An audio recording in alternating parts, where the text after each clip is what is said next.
Welcome to the Research Like a Pro with DNA question and answer series. And today we have an excellent question from members of our Research Like a Pro with DNA study group. How can I use Ancestry custom clusters to find matches relevant to my research question? And this question is so important because this new Ancestry clustering tool can give you standard clusters, but those standard clusters don't help you focus in on a more distant ancestor if that's who you're working on. So we're going to talk today about how to do that. And then as you set up your custom clusters, you'll need to choose a match of interest and sidekick matches. And so we'll answer the question how to choose a match of interest and sidekick matches that will help you get your goal of finding relevant matches to your research question. So a little background. So Ancestry custom clusters are part of the Pro Tools Matches by Cluster tool within Ancestry. And so if you're a Pro Tools subscriber, you can do this. Well, the standard clusters that Ancestry creates for you just covers matches that are a little bit closer, sharing over 65 centimorgans and up to 1,300 centimorgans. And in all of the matches by cluster tools that you use, whether custom or standard, the matches have to share over 20 centimorgans with each other. So standard clusters works with all your close matches and it's really helpful for finding unknown parents or grandparents. But for those of you who are working on more distant ancestors, you'll need custom clusters. And this is where you focus in on matches that are related to one of your matches. So a match of interest would be like somebody who you already know descends from your ancestor in question. You can also select up to 4 additional sidekick matches who are shared matches with your match of interest. For custom clusters, you set a centimorgan range. The lowest you can go right now is 20 centimorgans.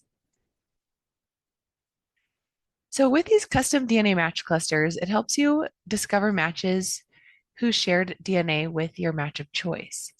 And you can add 4 related matches to narrow the results further. But like I said, they have to be shared matches with the primary match of interest. So once you select your main person, you're narrowed down to any of their shared matches. Custom clusters can go as low as 20, like I had mentioned, and up to 1,300.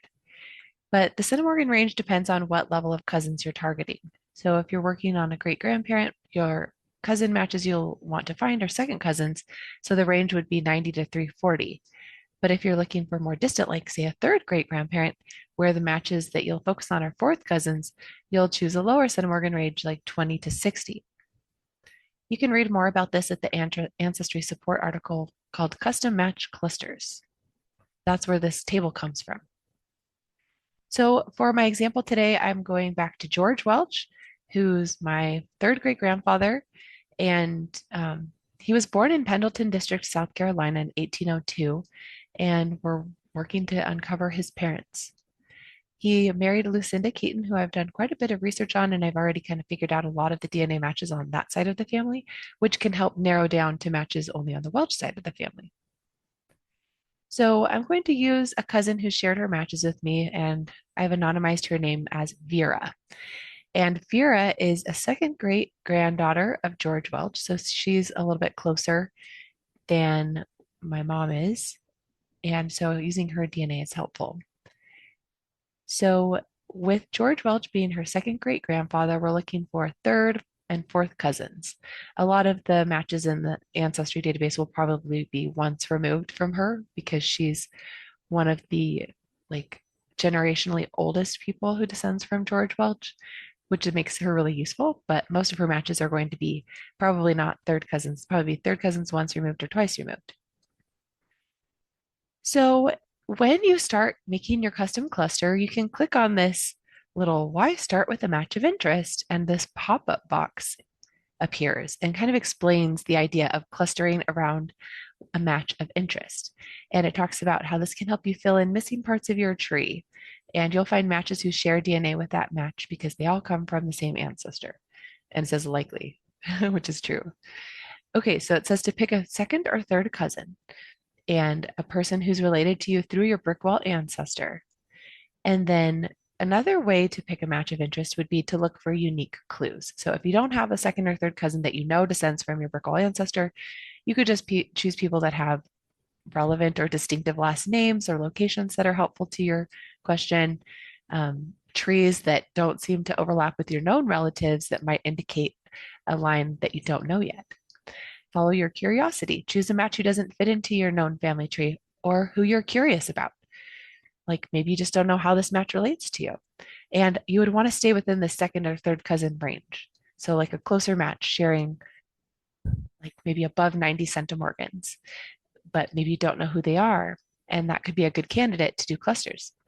Start with brick walls. Focus on a match who's linked to a part of your tree where there's an unknown ancestor.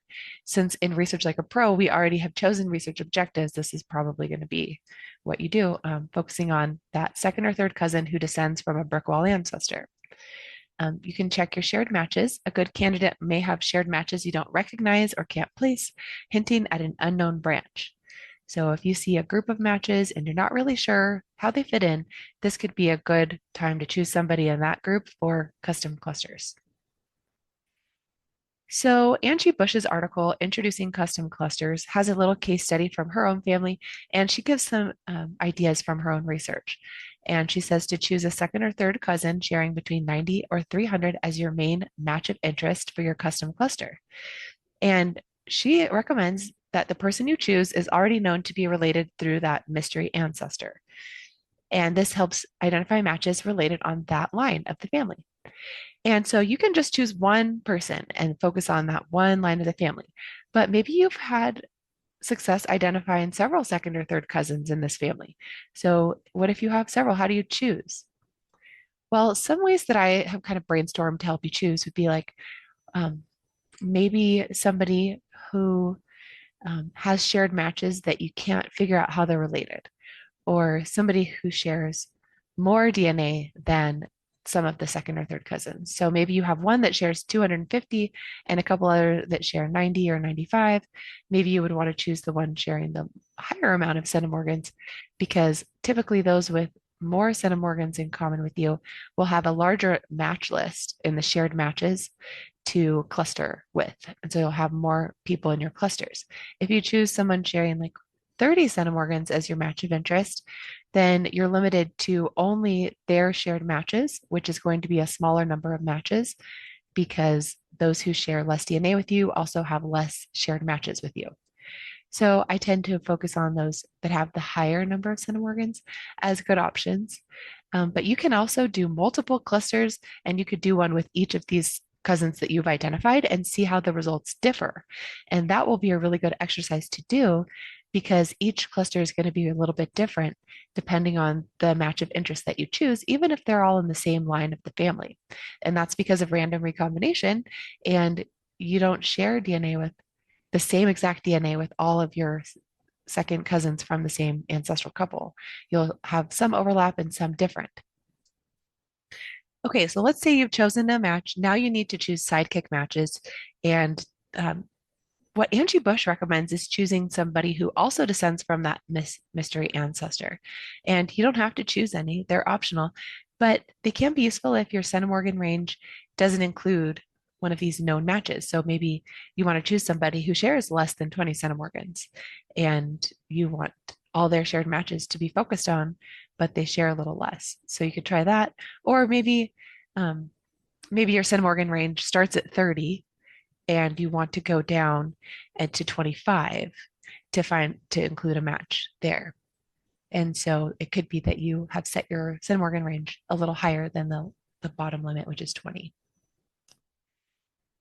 So in my example, I've anonymized a match that descends from my research subject, George Welch. I'll call her Jill, and her father is a Welch descending from James Monroe Welch. And even further back, her tree goes back to George Welch. And so this is a match between my test taker, Vera, I'm calling her Vera, and Jill, and they share 96 centimorgans. And because I know that Jill's a descendant of my research subject, she's a great person to use for my match of interest for my custom clusters. So looking at Jill's tree actually showed kind of an error I noticed. It was so far back to get to George, and I thought that really doesn't seem right. If that's right, then Vera and Jill are third cousins 4 times removed, and all these people don't seem quite right at the top end here. So as I looked at her tree really carefully, I noticed these two ancestors are extra incorrect ancestors because David Welch is the son of George Welch and James is his brother. So these two people are incorrect. So deleting them from the tree makes the tree look much more correct, where Vera and Jill are second cousins twice removed, which is completely what I would expect with Vera being so close to the common ancestor and Jill just being the normal age and having the number of generations that you would expect to see back to someone born in 1802. So now I know that Vera and Jill are second cousins twice removed. I think Jill is a good candidate to use because she shares 96 centimorgans with Vera. What's interesting, though, is that originally I had thought that Jill descended through a different child of George, but they actually both descend from David. So this isn't ideal because then the clusters might really focus on David's descendants and may not bring us some clusters that are focused on George and his parents' clusters. So while that's not ideal, I thought I would try it anyway. So first I tried doing a custom cluster with Jill and without any sidekicks and the centimorgan range of 20 to 90 centimorgans to try to pick up as many matches and as many clusters as possible. And sometimes you might feel like you just want to get all the matches in one cluster, but there's kind of a downside for doing that in Ancestry, which is that if there are more than 100 matches in the cluster, it doesn't show the graph. It only shows each cluster individually, and you lose some of that data showing how much the matches overlap with other clusters, those gray cells where they intersect with other clusters. And that can show you how the clusters are related. So if I would do this again, I'd probably narrow the centimorgan range. But if I open up one of the clusters, I can see here's a tight cluster where everyone shares with each other. And I can see their names right here. And then I can look at their trees and see what their common ancestors are. So that's kind of how those clusters work. So I tried this again, and this time I thought I would try a sidekick match. And so I still used Jill as the main match. And then the descendant that I chose for the sidekick was through a different child, through Lawrence Welch, going down to a match who I've anonymized as Perry. And Perry actually shared less than 20 centimorgans. So I wanted to try and see if that would change the results at all. And it's not a big surprise that it actually did not really work. The results were the same, and it did not change the clusters one bit. They looked the exact same as the others. And I think the reason is that Perry was below 20 centimorgans, so it didn't really use his matches because the tool only works with those who share over 20 centimorgans with each other. So the next thing I tried was adding in another match who shared a little more. And then I also changed the centimorgan range to be a little bit less. So I kept the lower end as 20 and the upper end as 50. And that gave me some different clusters. So you can see the different numbers here. But I think it was still over 100 matches total, so it didn't show them all in the graph. But if I click on the biggest one, I can see a lot more sporadic matching here. It's not as tight of a cluster as the red one was. And this indicates to me it's probably a more distant cluster showing matches who descend from a more distant ancestor. And we know that the further back you go, the less segments are going to be in common and the less people share with other descendants of that couple because they're more distant cousins, so like fourth or fifth cousins. So this is what you'd expect to see for cousins descending from like a fourth or fifth great grandparent. So this would be the cluster that I would probably focus on to try to find clues about George Welch's parents. So what are the takeaways from this exercise? Well, try several things and note all of your successes and failures. One of my takeaways from this was I need to find sidekick matches that are over 20 centimorgans. And what I would also try are doing a bunch of different clusters for descendants of George Welch, not just that one that I had tried. And it really doesn't take very long. I know it says it takes up to 30 minutes to create clusters, but these were created all in 1 minute. So I would, or less. So I would just go ahead and keep trying different clusters until you kind of figure out what works the best. And as you keep track of things, you'll really learn how it works. But just knowing that you're looking for matches who descend from your research subject to use as your starting cluster match of interest, then I think that gets you most of where you need to go. You don't need the sidekick matches, but they can be helpful. And I would keep trying to use matches who descend through a different child of the research subject so that you can bring in some more um, focus into the clusters, taking you back to that more distant ancestor. All right, so good luck as you try Ancestry custom clusters, and um, hopefully you can use some of the links in the slideshow to learn more from Ancestry support from Angie Bush's article. And Diana also has a video about using custom clusters with her clumsy climb case. So you can find that also on YouTube.